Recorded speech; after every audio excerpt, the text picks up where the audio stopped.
Museu dos Quilombos e Favelas Urbanos, o Muquifo, foi idealizado pelo padre Mauro Luiz da Silva, na paróquia Nossa Senhora do Morro, aglomerado Santa Lúcia, em Belo Horizonte. O museu nasceu com uma proposta incomum de aproveitar o espaço do aglomerado para recuperar histórias e projetos a partir das raízes do quilombo.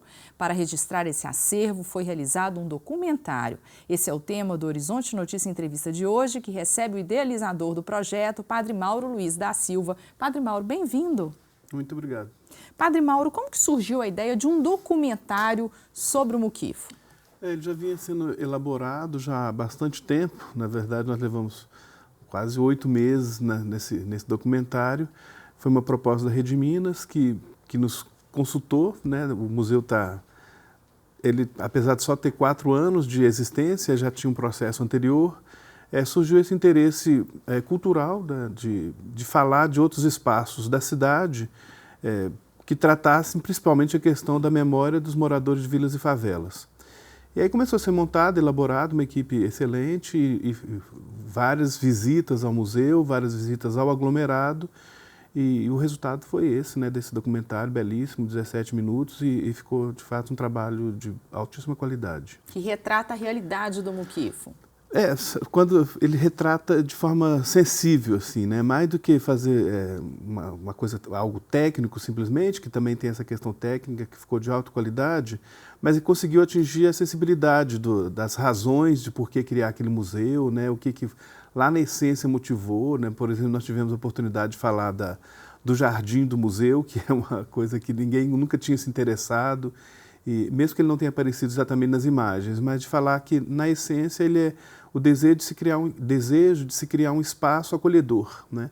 Que é a essência daquele museu ali. Para quem não conhece ainda o Muquifo, eu gostaria que o senhor resgatasse esse histórico e os objetivos hoje desse museu. O que ele representa, o que ele tem de mais importante, o que ele representa para a cultura, né? E para também as pessoas que passam por lá.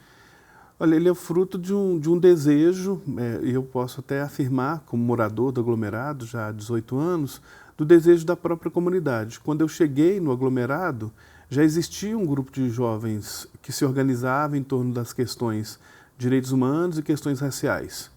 Uma dessas jovens é a Josimeire, que agora está concluindo doutorado em História, em São Paulo, e ela falava sobre a questão da memória e a importância de um dia nós trabalharmos esse tema. E quando nós começamos e tivemos a oportunidade, foi por volta do ano 2005, nós trabalhamos esse tema durante um ano, memória, o resgate da memória, o valor da memória. Ela sugeriu então que nós criássemos um espaço dentro do aglomerado que pudesse chamar Memorial do Quilombo, por causa de um evento que era o Quilombo do Papagaio que nós realizávamos todo ano, e realizamos todo ano. E aí essa própria Josimeire ajudou a montar e criar esse espaço, guardando documentos, arquivos, né, fotos e vídeos. E aí esse espaço se tornou o Muquifo. Eu tive a oportunidade também de estudar a preservação do patrimônio cultural, né? Fiz uma graduação em patrimônio cultural. E quando voltei ao Brasil, eu ajudei justamente a criar esse espaço que deixava de ser simplesmente um memorial do aglomerado para se tornar um museu de vilas e favelas, e é o que a gente chama, faz a referência aos quilombos urbanos de Belo Horizonte e de Minas Gerais. O documentário consegue resgatar isso, né? Lá na essência, o desejo desses jovens, o desejo dessa comunidade de dizer que aqueles objetos que estão atualmente no museu, né? Que é um museu que valoriza a questão dos objetos, esses objetos conseguem contar a história, pelo menos do aglomerado, e aponta para essa vontade de também contar a história de outros aglomerados da cidade, do estado e do país. Quais objetos são mais importantes presentes no museu hoje? Essa sempre é a minha dificuldade de selecionar alguns, né? E eu estou sempre falando do burrinho de carga que está lá no museu, mas acho que hoje eu vou falar de outro objeto, que é uma capelinha, uma igrejinha de madeira esculpida por um dos moradores, né? E ela foi replicada, né, foi refeita na própria casa dele. Ele fez a escultura, né, quando era adolescente, e agora adulto ele cedeu o espaço da própria casa para ser a capela da comunidade, a Capela São Bento. Ele é pedreiro e ele refez essa fachada na própria casa. Então quem vai lá no museu vê a capelinha de madeira, né, que ele doou para o museu, e vai, se for algum dia na casa dele, que é a capela, vai ver a fachada refeita lá na própria casa dele. Então, para mim, esse é uma das peças, né, do acervo mais tocante, assim, mais emocionante. Padre Mauro, o Muquifo ele foge à regra desse estereótipo da imagem de museu com espaços muito grandes, arquitetônicos, sofisticados, com obras de artistas renomados. São artistas renomados, sim, mas sob um outro ponto de vista. Porque o museu ele tem como tipologia, né, a gente pode dizer assim, ele é um museu comunitário, a gente pode dizer também ele é um museu social, né, um museu de territórios, tudo muda a tipologia que a gente está habituado, nesses museus imensos, nesses museus glamurosos, né, e prédios muito grandes, né, nosso desejo é mostrar que o essencial desse museu são as histórias que ele conta, né. Nós também temos o prédio, claro, né, porque ele está num lugar, né, que é até fruto da luta de uma comunidade, é um centro comunitário ao lado de uma capela, na Vila Estrela.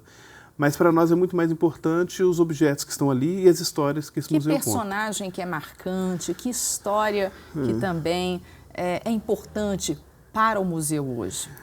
A nossa dedicação nesse momento, né, nesse ano, vou dizer assim, é contar a história de 14 mulheres dessa Vila Estrela, que viveram e vivem nessa Vila Estrela, né? Algumas delas já morreram, né? E essas mulheres foram fundamentais para a história da Vila Estrela e de todo o aglomerado, e elas estão sendo contadas, as histórias delas, nas paredes da capela que fica ao lado do museu, né? O que elas promoveram na Vila Estrela? Elas aqui conquistaram o espaço onde nós estamos, né? E elas fazem um chá toda semana, toda terça e todo domingo, elas fazem um chá que acolhe as pessoas que chegam, né? Então a pessoa que vai visitar o museu ou vai para uma das celebrações na capela, no final ela é convidada a participar desse chá, é chamado Chá da Dona Jovem. A Dona Jovem se mudou da comunidade há uns 2 anos atrás e nós mantivemos essa tradição de fazer esse chá como um espaço de acolhimento. Inclusive o museu, o centro do museu é exatamente esse chá, já muda até isso, né? Enquanto o centro não é físico, ele é uma experiência, né? As pessoas são convidadas a participar desse chá como um momento de acolhimento, né? de contato com os outros também, né? Então acho que esse é o que a gente está querendo preservar, a história dessas 14 mulheres nesse momento, né? Uma delas é a Dona Jovem, e esse chá como patrimônio imaterial do aglomerado Santa Lúcia. O que fica de mais importante no Muquifo para a juventude, para as crianças, essa nova geração? O valor e a importância da sua história, né? A nossa história não é mais, a nossa memória não é mais importante que a dos outros moradores de Belo Horizonte, mas a nossa história, a nossa memória é tão importante quanto, né? Então, para que a gente tenha essa consciência de que a nossa história é importante e, quem sabe, a consciência dessa história e o valor dessa história nos ajude a permanecer aqui na cidade, para que a gente não seja levado para longe da cidade, né? Que o nosso desejo é permanecer, né? Quem quiser permanecer em Belo Horizonte possa permanecer no lugar que escolheu para viver. Padre Mauro, o documentário também, a gente pode dizer que ele é um pouco autobiográfico? Ele revela um pouquinho a sua chegada ao aglomerado, há 16 anos, o trabalho que é realizado. Exatamente, ele conta um pouco dessa história. Eu fui seguindo as perguntas do Cláudio, que fez as entrevistas. O senhor faz parte dessa história, né? E aí eu virei e falei assim, acho que minha história agora se confunde com a história do museu, mas era também intencional, acho que eu queria isso também. E quando ele foi resgatar a história desse jardim, né, que tem lá no museu agora, nós descobrimos que eu também tive um jardim quando era criança, né, e que o meu desejo era criar um lugar que acolhesse as pessoas, e por isso que eu achei que ele conseguiu ir à acessibilidade da criação do museu, ter esses jovens que ajudaram na criação, que participaram e participam, atuam nesse museu, mas também tem a minha história pessoal, né, quando criança, né, que criei um jardim, que agora tem esse jardim. O senhor sonhava com isso tudo? Com esse espaço de reflexão, de encontro? Sim, era o meu desejo. Deixar uma marca registrada. Mesmo na minha própria casa, eu queria que a casa fosse a minha família, né, onde eu nasci, minha casa, né, o jardim da minha casa, né, que foi cuidado pela minha mãe. Eu queria esse lugar, eu quero esse lugar que seja de acolhida, né? E o museu, quando eu estou lá, eu mesmo organizando, limpando, que eu faço também com muito prazer, né? Pensando que as pessoas vão chegar e que elas se sintam bem naquele espaço, né? O mesmo que eu fazia no jardim, eu faço agora. Eu cuido do museu, das peças, do acervo, do jardim do museu, com o mesmo cuidado, é a mesma coisa para mim. E tem personagens aí marcantes como Dona Marta? A Dona Marta é o nosso maior tesouro atualmente. Ela já é retratada no museu, ela é uma das imagens da capela.